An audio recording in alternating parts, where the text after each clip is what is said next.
32-year-old Andre Ingram, who has never played in an NBA game. Ingram with a shot. The coaches and every teammate said, look, when you get it, let it go. That was excellent to have that experience. It was awesome. Definitely my favorite story of the season thus far. Welcome back to Sports Nation. But first, let's talk about this. Four-time national champion here. Everybody give it up for the real champion. Yeah, look at that. Dope shirt, too.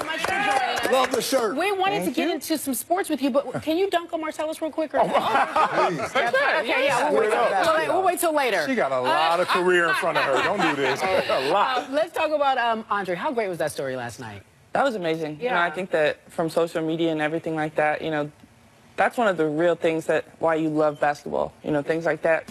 First game, and he killed it. You know, he really did. So what about the idea, the fact that he was in the G League and D League for, what, 10 years? 10 years. So now he finally made it. Does that give you any type of inspiration just as an athlete?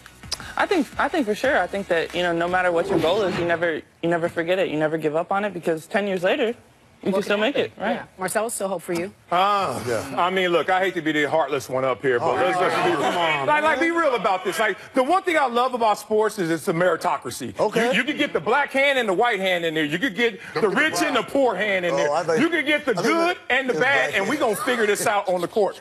I love the story, but the athlete in me is sitting there saying, this ain't a perfect story. A perfect story is when you don't even have to go to the G League. A perfect story is when you get there from day one and hit the ground running. Come on, y'all. I get it. We're pouring syrup on this to make this some good pancakes. We're pouring syrup on it right now. But this is not the best story that we've heard. And he's not even the biggest star in L.A. Stop with that. Get out of here. Yeah, he is. I understand, you know, your need to, you know, justify stealing money from, like, Dallas, stuff like that. Only those two teams, not all of them. That's Only those two. That's a perfect story there. Thank you. That's a better story than this. But here's the deal. How I stole millions.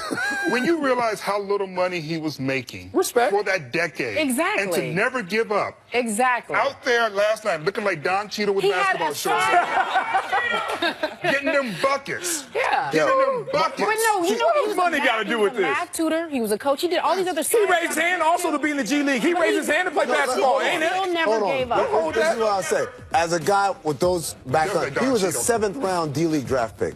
He wasn't even one of the best D-League players, Exactly. right? So for G League or D League? Where you going? it's whatever. Whatever it is today. The Gray League. That's the G thing. Yeah. But Marcellus, here's what: if it just ended with him signing that contract, then I'm with you about it's syrupy, it's athlete compete meritocracy. But he went and he played against the best team in the league. Yes. Right? By record. Yeah. One of the best defenses, and he lit them up. And that's the part. But And you that's don't the part that's respect it, amazing. Marcellus. Marcellus, if I walked in the office with this as a Disney script about a guy who's in the minor leagues for 10 years, Oh my gets God. called up and scores right 19 there. against the best team in the league, you'd be like, that is so unrealistic. Throw it away. I understand. But here's the best part of that, too. He didn't have a miracle game. Dude shot 50% from 3 last season. He shoots 48% from 3 this season. Oh, he's buckets in the He game. lit them up by actually playing his game. But it was still a miracle. Okay. need a heart. Look. You need a heart. All that said, y'all We're better not doing that tonight. fall in love with the story right now, because it's going to end tonight. They play the Clippers. It's a wrap. You know how that's going to go. No You already ring, know how that no problem. story Speaking goes. of Clippers, no ring, no problem. Mike D'Antoni. Franchise record-setting season all along with the potential MVP. And basically, he's upset with what he's hearing about the Rockets season. He says, I read something the other day that said, sure, James Harden should be the MVP. Sure, Chris Paul and James have been great. Sure, they set a franchise record for wins by about 6 games. But they'll ultimately be judged if they win a championship or not. Really? It doesn't diminish what these guys have done. So, look, he's essentially saying, Brianna, I don't want to hear, boos if they don't win it all. Do you believe him? Do you believe that's what he thinks? I don't know. I think that you're playing to win a ring. At the end of the day. Like, yes, seasons are great, and he's going to hopefully win MVP and that type of thing, but, like, you're playing to win a ring. And if you don't win that, like, you fall short. When we were at Uconn, well, I didn't lose, but... We're getting to that in a moment. But I've heard of this losing thing. Yes, but, like, it's a disappointment if you lose. The past 2 seasons, Uconn's lost. It's a disappointment. Yep. Yeah, look, you play for a ring, but it's not everything. More than a rhyme. Here's the thing. Okay. It's the cherry on top. Like that. That was nice. Girl, it keeps coming, too.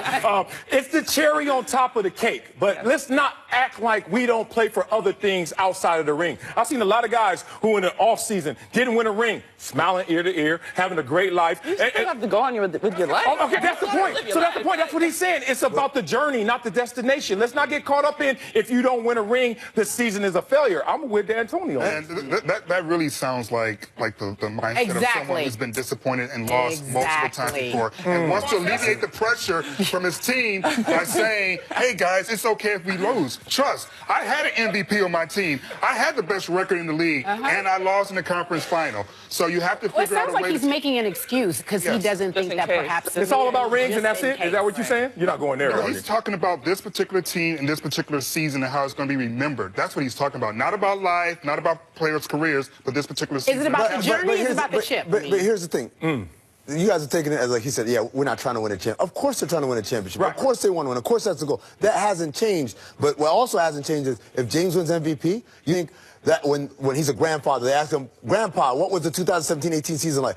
Garbage. You think he's going to be that? Or he's going to say, I won MVP. I was one of the best players in the NBA. It was a great memory. We came up short. But that doesn't invalidate all the success they had. Exactly. No one said that. No, but that's what he's talking about. That's what he's saying. That they did. It's a championship or bust means okay, bust. so this four-time national champion said that was an insurance policy, what we heard from Mike D'Antoni. Speaking of, let's transition to Uconn because she knows what it's like. She never lost until she actually got into the W. So you became a fan. You guys you became a fan. Y'all started losing, and that's your fault now. So walk us through what's going on with Uconn. Were you the reason why they're not winning these last two seasons? Because you left, and they have not won a chip since. Come on, Bree.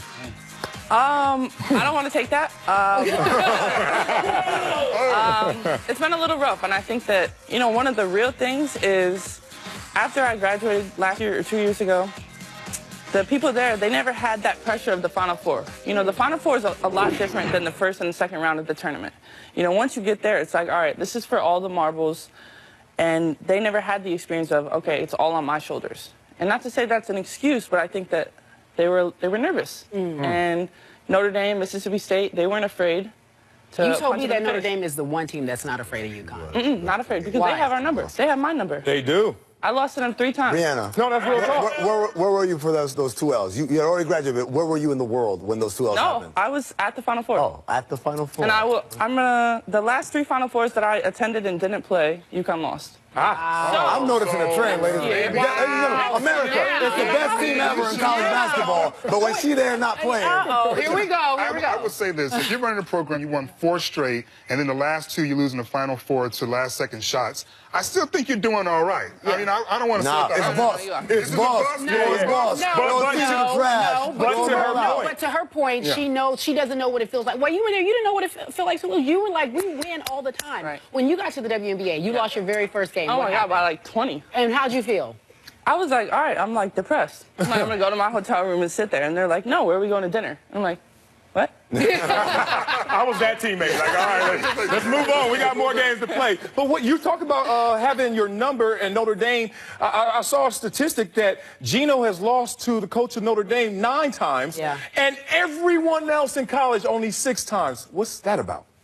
Well, I think especially when the Big East, we play them a lot more. Now with the new conference, we don't play them as much. But Notre Dame was never scared of us. And, when they see that they can beat us, it's like more ammunition to like, all right, we're going to beat them again next time. And their players aren't afraid. They don't play scared. Last question.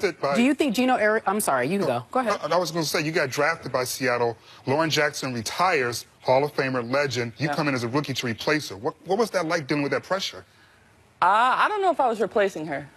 She retired. She had a great career. She's a legend, that type of thing. Right. I came in to kind of help get the franchise back on the right track and win championships. And that's all you're here for. Okay, meanwhile, tomorrow, what draft is happening tomorrow? WNBA, okay. New York. All right, it's on ESPN. Are you positive? Now I am. It's on ESPN2 at 7 Eastern. Make sure you watch it. Brianna Stewart, thank you. I like Brianna. She's gonna get buckets, though. She's gonna get buckets. You already sweating. I know, but where's the basketball? Look, come on, you ready? I would not play Brianna. I would not do that to your career. I would not do. Oh! No, I'm not that good. So all right, we'll be back in just a few moments, folks.